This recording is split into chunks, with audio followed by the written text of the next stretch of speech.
Welcome children. It had been a big break but well on time. Let's cover today chapter 22, living organisms and their interdependence. So when we are doing this lesson, first the spellings have to be taken care of. Let's begin with the ecosystem. Now what is this ecosystem? It includes all the living beings, which will include the plants, animals and other organisms then which are living in an area. Now they are interacting with the non-living environment also, which will include the soil, weather, climate, earth, etc. And together this ecosystem is formed in which each organism has a specific role to play. Let us now discuss some of the characteristics of the living things. Whether it's plants, whether it's animals, we know that both of them have got some characteristics which are common.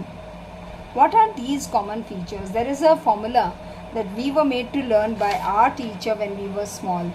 This was Mrs. Narg. Now each letter stands for some characteristic of the living things, like M for the movement. We know that all living things move in some way or the other. You and me must be walking, running, playing, doing various actions and functions during the day. Now animals, they will move for the reason that they need food, they need shelter. Sometimes when it's raining, they'll go under a tree, or they will protect themselves. So when they are defending, they are moving. A lion running after a rabbit, so they are both chasing for food.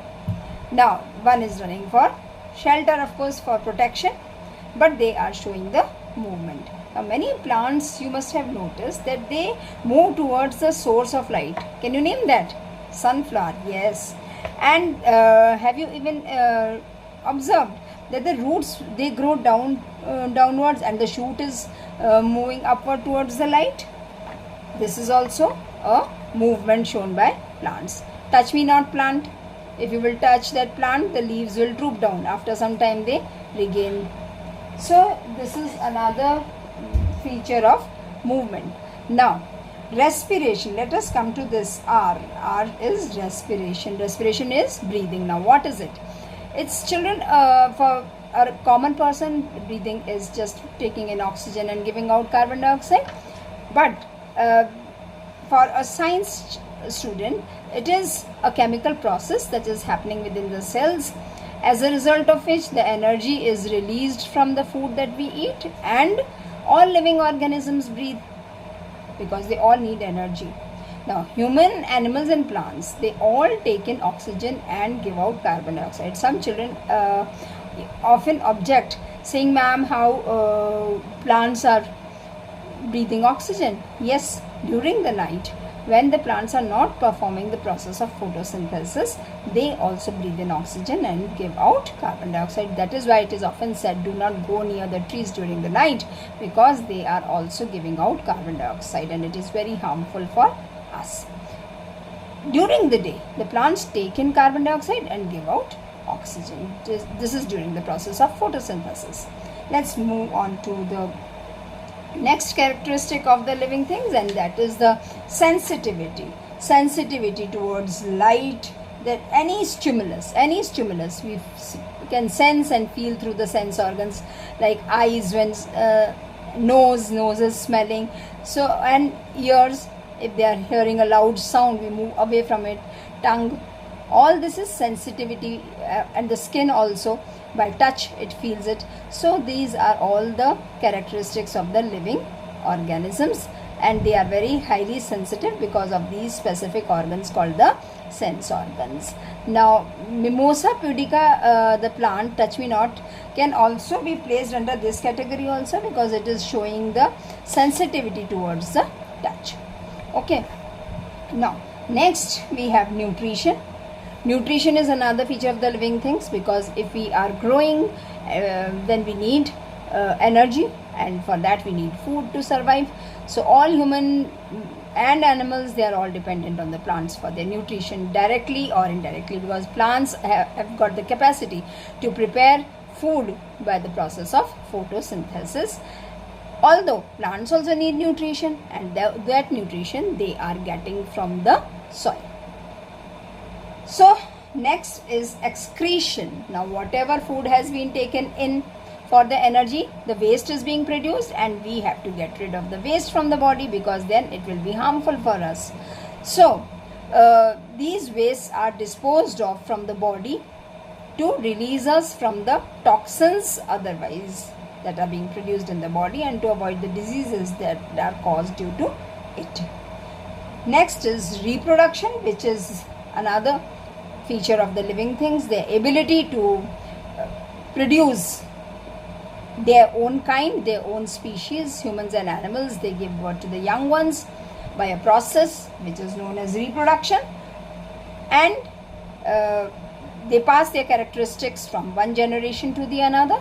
But the plants, they reproduce through the seeds. When you sow a seed, then what will happen? A new plant will be coming up from the ground, and of that seed of that specific plant. Now another and the last feature is growth. You were infants. When you were infants, you were too small, then you grew up to be big, right? So you have been growing. Similarly, what will happen? You must have studied the life cycle of a butterfly, where they begin their life as caterpillars and then turn into a beautiful butterfly.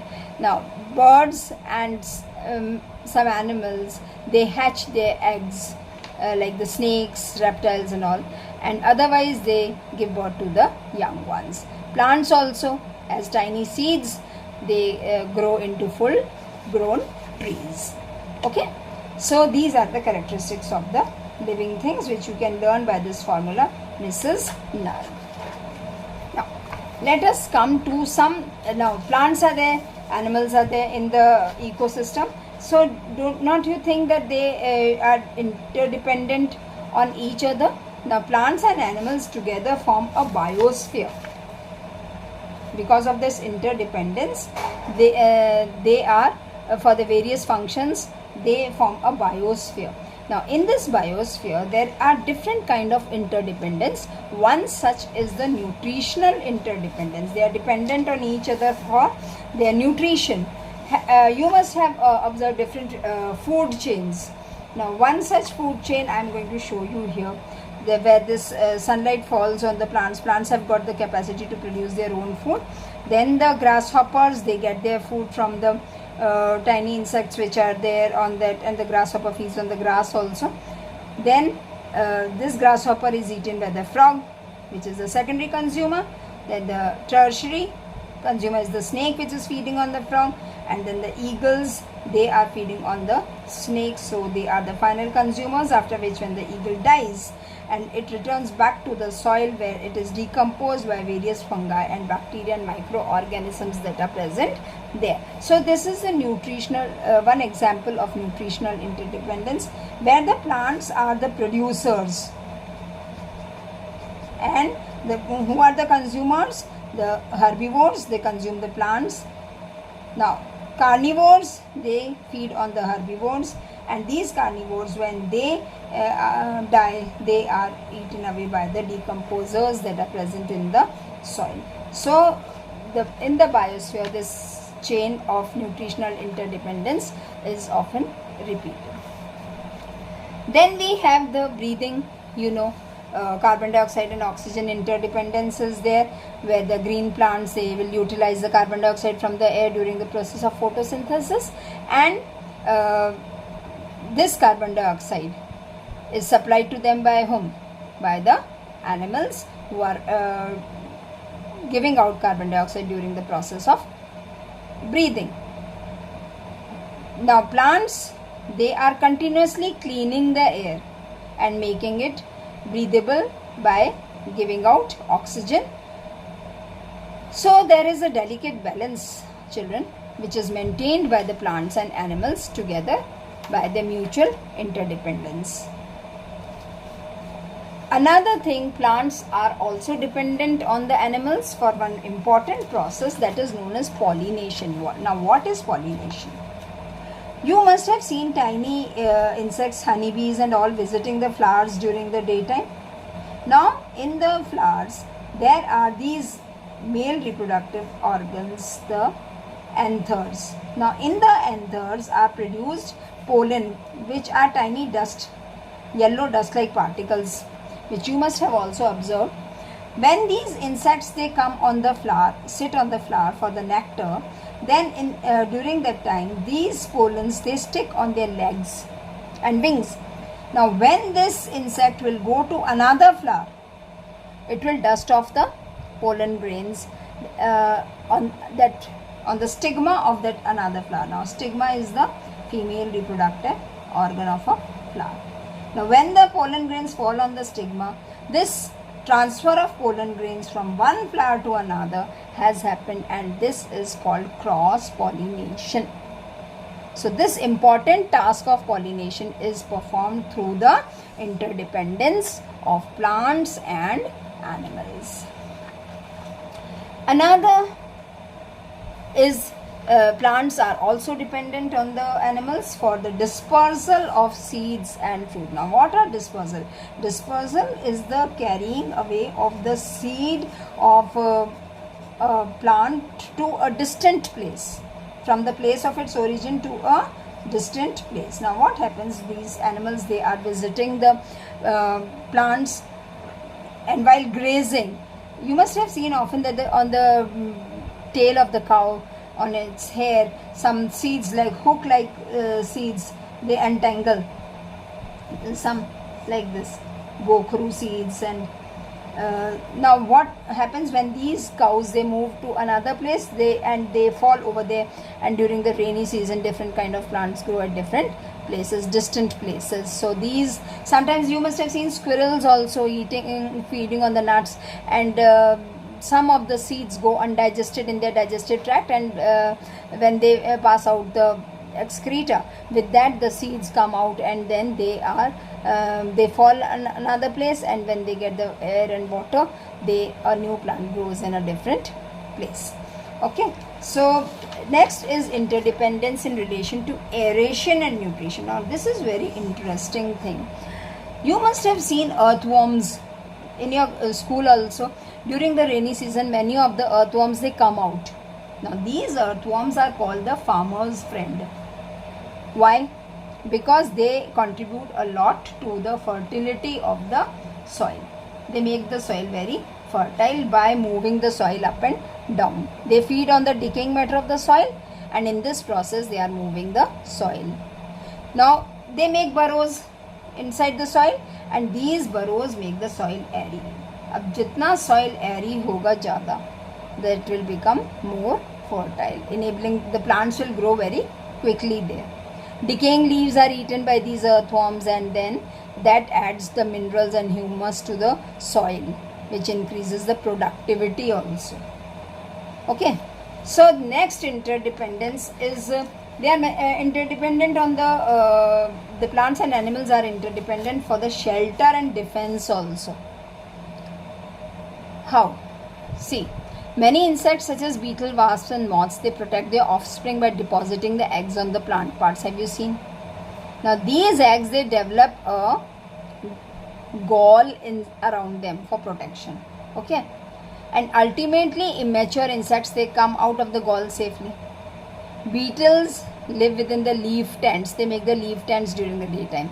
And they build their colonies. You can see the colonies in the underground stems and the hollows of the tree. Have you seen the birds building nests high up in the trees? Why? Because they have to keep their eggs safe from the attack of the predators. Now, what are predators? Predators are the animals that hunt on other animals for their food.